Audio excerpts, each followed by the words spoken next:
की वीडियो बहुत इंपॉर्टेंट है क्योंकि आज की वीडियो में मैं बात करने वाला हूँ कि जब कोई इंसान यूके आ रहा है सो इमिग्रेशन के टाइम पे क्या क्या क्वेश्चन पूछे जा सकते हैं। तो उस बेस पे आज मैं वीडियो बना रहा हूँ क्योंकि जो मेरा एक्सपीरियंस रहा होगा वो मैं आपके साथ शेयर करने वाला हूँ, और भी क्या क्वेश्चन कर सकते हैं उसके लिए भी वेल प्रिपेयर्ड रहिएगा। तो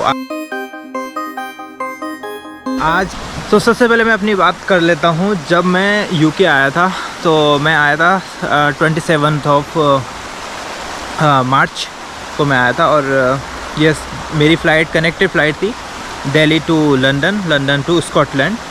सो जब मैं लंदन में मेरे को फ़्लाइट चेंज करनी थी तो वहाँ पे इमिग्रेशन, क्योंकि फ़र्स्ट टाइम जहाँ पे भी आप लैंड करते हो लंदन में कर रहे हो या फिर आपकी कहीं भी, तो इमिग्रेशन के टाइम पे जब आप पहली टाइम पे आ रहे हो यूके में तो आपको इमिग्रेशन वाला डेफिनेटली आपको कुछ क्वेश्चन पूछेंगे क्योंकि वो फ़र्स्ट टाइम आपका आना रहेगा इधर। तो उस समय आपका जो वीज़ा लगा रहेगा उस बिहाफ पे आपको क्वेश्चन पूछे जा सकते हैं, चाहे आप वर्क वीज़ा पे आ रहे हो चाहे आप स्टूडेंट वीज़ा पे आ रहे हो।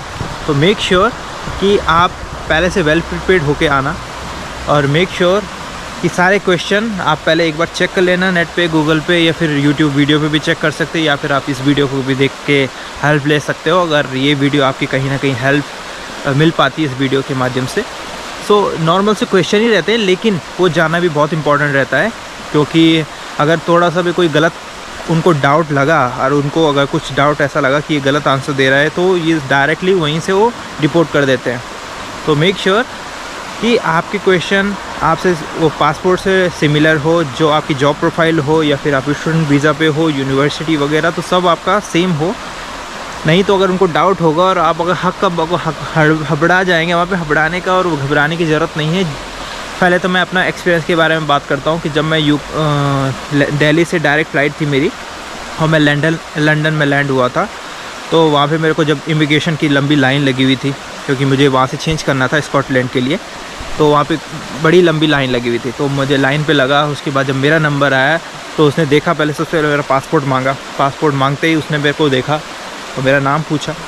नाम तो हालांकि पासपोर्ट पे भी है बट फिर भी उसकी मर्ज़ी भाई, उसने नाम पूछा मेरा इमिग्रेशन वाले ने, और काफ़ी टाइम भी लग जाता है यार। इस चक्कर में मेरी उस दिन फ़्लाइट भी जस्ट फॉर 5 to 10 मिनट की डिस्टेंस से मेरा मिस होने वाला था, क्योंकि मुझे कनेक्टेड फ़्लाइट थी और 1 घंटे का ले ओवर था वहाँ पे मेरा।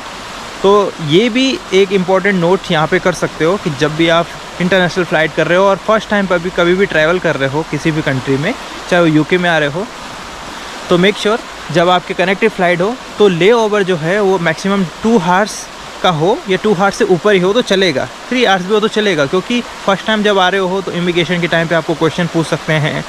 आपको कुछ भी, आपका कुछ गलत हो तो आप डॉक्यूमेंट अपने पास रखिएगा, बैग में, लगेज में तो बिल्कुल मत रखना यार, क्योंकि अपने हैंड कैरी बैग में या फिर कैबिन बैग में ही रखना अपने सारे डॉक्यूमेंट, पासपोर्ट, ऑफ़र लेटर, जो भी डॉक्यूमेंट्स है, क्योंकि आपका लगेज तो वहाँ आपको मिलेगा जहाँ आपको जाना है सबसे पहले, लेकिन आपको जो डॉक्यूमेंट्स हैं वो आपके साथ कैबिन बैग में होने चाहिए। क्योंकि जब इमिग्रेशन के टाइम पे आपको अगर क्वेश्चन पूछेगा, अगर आपको कोई प्रूफ मांग रहा होगा तो आपके पास इमीडिएटली पेपर देने के लिए रेडी है, आपके पास डॉक्यूमेंट आपके पास रेडी है। अगर लगेज बैग में होगा तो कहाँ से दोगे भाई, तो इसलिए अपने पास ही रखना है। सेकेंड थिंग कि ले ओवर, हाँ ले ओवर चेक करना है आपको कि 1 घंटे से ज़्यादा ना हो। मेरा 1 घंटे का था तो मेरा बचते मेरा उस दिन मेरा फ्लाइट मिस होने से बच गया, लेकिन मिल गया था मुझे टाइम पे। तो यही मैं सजेशन करना चाहूँगा, जब आप कनेक्टेड फ़्लाइट कर रहे हो तो थोड़ा मेक श्योर है फर्स्ट टाइम तो एटलीस्ट आपको 2 आवर्स, मैक्सिमम 2 आवर्स से ज़्यादा हो तो चलेगा, क्योंकि कई सारी चीज़ें होती है आपको नहीं पता है इमिग्रेशन के टाइम पे क्या क्वेश्चन पूछ सकते हैं, क्या हो सकता है। बहुत लंबी लाइन लगी होती है, फिर से चेकिंग, फिर से वो बेल्ट उतारो, स्वेटर उतारो, जैकेट उतारो, सब कुछ वो पूरा चेकिंग करते करते बहुत टाइम लग जाता है। तो coming to the main point, जो इमिग्रेशन के टाइम पे मुझे क्वेश्चन पूछे गए थे तो नॉर्मल से क्वेश्चन थे। सबसे पहले उसने मेरा पासपोर्ट लिया था, और जैसे ही पासपोर्ट ने मेरा वीज़ा देखा कि मेरा वीज़ा स्टैम्प लगा और मैं फ़र्स्ट टाइम यूके में एंटर कर रहा हूँ, तो उसने मुझे कुछ 2-3 सवाल पूछे थे।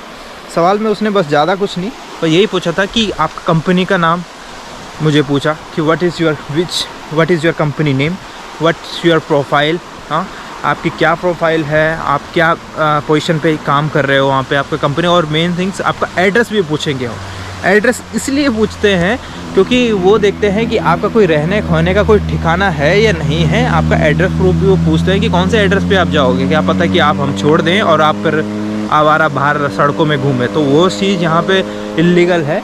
तो ये सब चीज़ अगर आपका एड्रेस प्रूफ नहीं है, आपका कंपनी का नाम नहीं है, ऑफ़र लेटर आपका और COS लेटर होता है जो कॉस्ट लेटर भी बोलते हैं, वो भी आप दिखा सकते हो। उस पर कॉस्ट लेटर पे सब कुछ रहता है। तो कॉस्ट लेटर मिलता है इधर जब आप कोई भी कंपनी हायर करती है। अगर नया इमिग्रेंट आता है, तो जैसे मेरी कंपनी ने मुझे हायर किया था, मुझे ऑफ़र लेटर तो आया था पहले, बट लेकिन वीज़ा लगने के पे एक कॉस्ट लेटर आता है।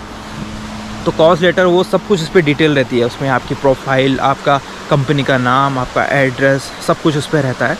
तो वो कॉस्ट लेटर भी होना ज़रूरी होता है आपके पास, तो वीज़ा के साथ साथ। तो बेसिक से उसने क्वेश्चन पूछे थे, और अगर थोड़ा सा भी जवाब इधर से उधर होता है कि आपका मेजर यही है कि अकोमोडेशन है या नहीं है, तो आपको पूछते हैं। तो मैंने तो बोला था कंपनी प्रोवाइड कर रही है, तो मैंने उसको सब कुछ दिखाया था, ऑफ़र लेटर दिखाया था, उसको कॉस्ट लेटर दिखाया था, पासपोर्ट तो उसने देख ही लिया था, और भी सारे डॉक्यूमेंट दिखाए थे बस। तो ये सब दिखाने के बाद भी वो और दो कुछ क्वेश्चन कर सकते हैं कि जैसे कि आपके पास मतलब अगर रहने होने के कंपनी का नाम, तो पोजीशन का नाम, आपका कंपनी का नाम पूछ सकते हैं। तो मेक श्योर है जब भी कोई नया आ रहा हो, तो इमिग्रेंट आ रहा हो, तो जिस कंपनी में वो जा रहा हो, तो उस कंपनी का नाम पता होना चाहिए उसको, उसके पोजीशन ऑफकोर्स उसके पता होना चाहिए कि क्या पोजीशन पे काम करने आ रहा है, एड्रेस उसको पता होना चाहिए कि कौन से एड्रेस पे वो जाएगा, कौन से एड्रेस पे वो रहेगा।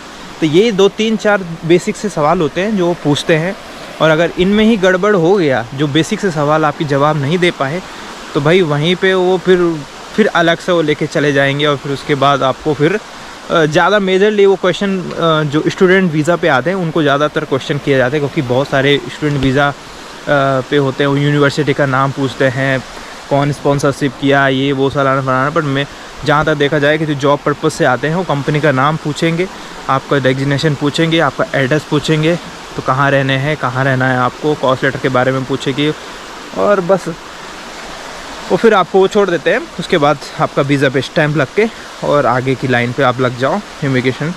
फिर उसके बाद आपका चेकिंग चेकआउट होता है। फिर उसके बाद अगर आपकी सेकंड फ़्लाइट है, तो सेकंड फ़्लाइट के लिए भागो। तो मेरा वही कहना है कि भाई ले ओवर है तो 1 घंटे से ज़्यादा ही हो तो बेटर है, कम होगा तो बहुत दिक्कत होती है। कहाँ आपके किस ओर जाना है, लेफ़्ट साइड जाना है, राइट साइड जाना है। तो मैं उस दिन पूछ रहा था, हालांकि बोर्ड पे भी था, तो इतना टाइम कहाँ है कि मैं बोर्ड पे देखूँ कहाँ कौन सी फ़्लाइट कौन सी प्लेटफॉर्म पे। तो मैंने भी पूछा, don't be hesitate to ask to anybody.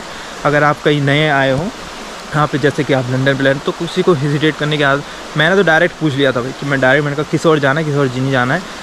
तो लास्ट मोमेंट पे मेरे को बस 5 मिनट की देर थी और मेरी फ़्लाइट मिस होने वाली, तो मैं बट एट टाइम पे मैं पहुंच गया था। तो यही मेरा सजेशन रहेगा, जब भी आप कहीं ट्रैवल कर रहे हो और फर्स्ट टाइम आ रहे हो, तो डेफिनेटली आप अपना लेओवर है थोड़ा सा 1 घंटे का तो बिल्कुल मत लेना, 2 घंटा तो मैक्सिमम, या 2 घंटे से ज़्यादा हो तो चलेगा, कोई बात नहीं है, वहाँ पे बैठे रहो, कोई दिक्कत नहीं है। लेकिन फ़्लाइट वगैरह मिस नहीं होनी चाहिए, आपका सारा काम बराबर से होना चाहिए, तभी जाके सब कुछ काम आगे भी ठीक हो जाएगा।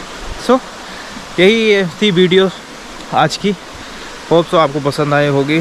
So let me know in the comment box and like and share and subscribe. See you in the next video.